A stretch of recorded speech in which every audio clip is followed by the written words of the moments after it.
जय हिंद साथियों, आप सभी का स्वागत है सभी क्लासेस में। आज के वीडियो में हम लोग देखने वाले हैं क्लास 10th का इतिहास। ये चैप्टर नंबर 8वां हो जाएगा, जिसका नाम है प्रेस, संस्कृति एवं राष्ट्रवाद। तो इस वीडियो में हम लोग देखने वाले इस चैप्टर के सारे इंपॉर्टेंट क्वेश्चन को जो अध्याय में दिया रहता है। तो आप वीडियो को अंतिम तक जरूर देखना। पहला प्रश्न दिया गया है छापा खाना, मतलब छापा खाना क्या होता है वो बताना है।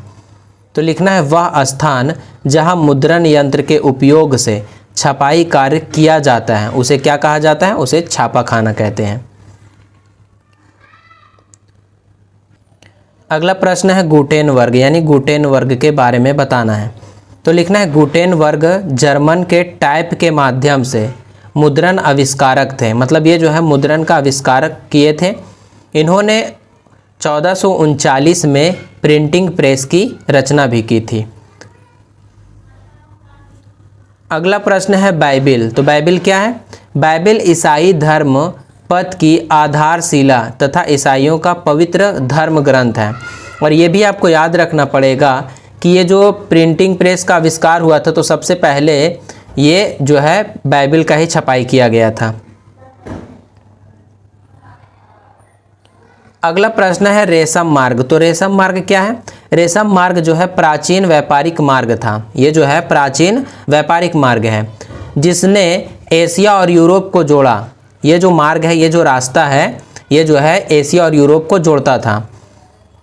इसने रेशम, मसाले, विचार और संस्कृति के आदान प्रदान में भूमिका निभाई। ये जो मार्ग है यहाँ से बहुत बड़े पैमाने पर शुरुआती दौर में प्राचीन काल में व्यापार होता था।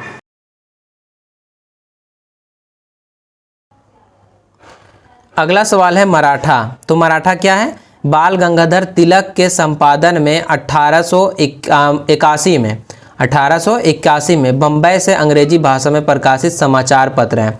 मतलब मराठा जो है एक समाचार पत्र है। इसके संपादक कौन थे? बाल गंगाधर तिलक थे। ये बम्बई से जो है छपाई होता था। अगला सवाल है यंग इंडिया। तो यंग इंडिया क्या था? यह भी एक समाचार पत्र है जो कि गांधी जी के द्वारा निकाला गया था। महात्मा गांधी ने 1919 में यंग इंडिया पत्रिका का संपादन किया।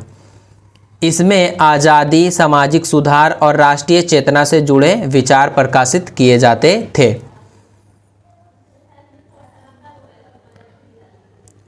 अगला सवाल है वर्नाक्यूलर प्रेस एक्ट। तो वर्नाक्यूलर प्रेस एक्ट क्या है? ये मतलब ऐसा एक्ट है, मतलब एक कानून है जो समाचार पत्र पर प्रतिबंध लगाता है, जो सरकार के खिलाफ बोलता है वैसा समाचार पत्र पे प्रतिबंध लगाता है। तो इसका देखते हैं। लॉर्ड लिटन ने जो है 1878 में भारतीय भाषाई अखबारों को नियंत्रित करने हेतु वर्नाक्यूलर प्रेस एक्ट लागू किया।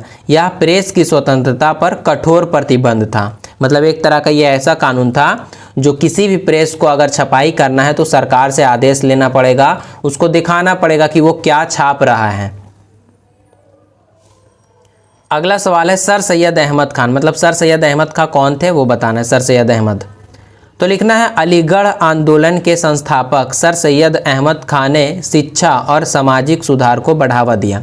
ये जो है अलीगढ़ आंदोलन के संस्थापक थे। वहाँ अलीगढ़ आंदोलन हुआ था, उसके संस्थापक थे। ये शिक्षा और सामाजिक सुधार को आगे बढ़ाया था।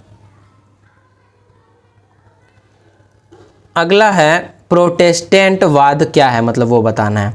तो प्रोटेस्टेंटवाद यूरोप में कैथोलिक चर्च की नीतियों के विरोध में शुरू हुआ एक धार्मिक आंदोलन था।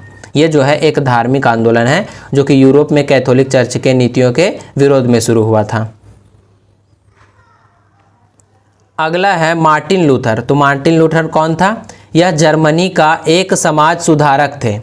ईसाई धर्म में आई गिरावट को दूर करने के लिए इन्होंने कई महत्वपूर्ण अभियान चलाए। Martin Luther.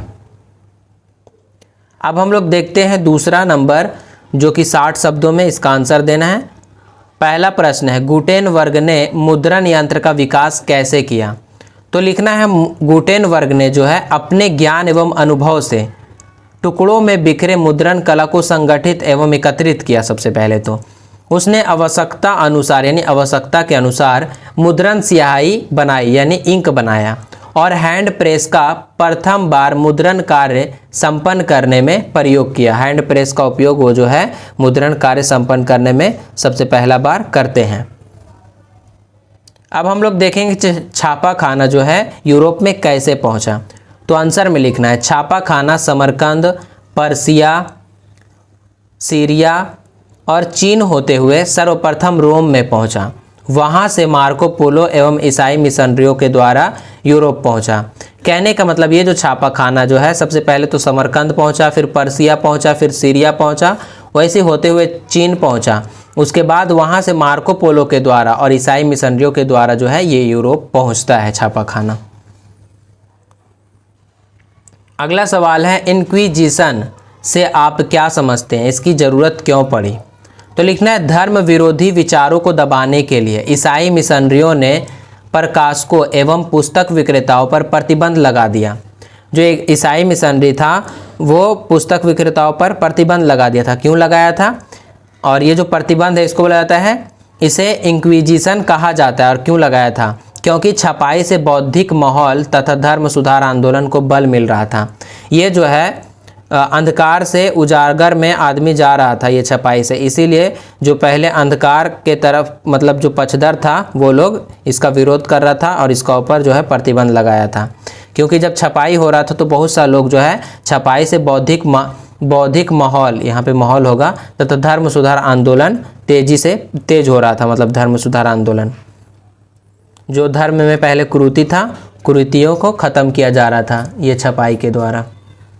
सभी को पता चल रहा था कि सच्चाई क्या है। अगला सवाल है पांडुलिपि क्या है, इसकी क्या उपयोगिता है।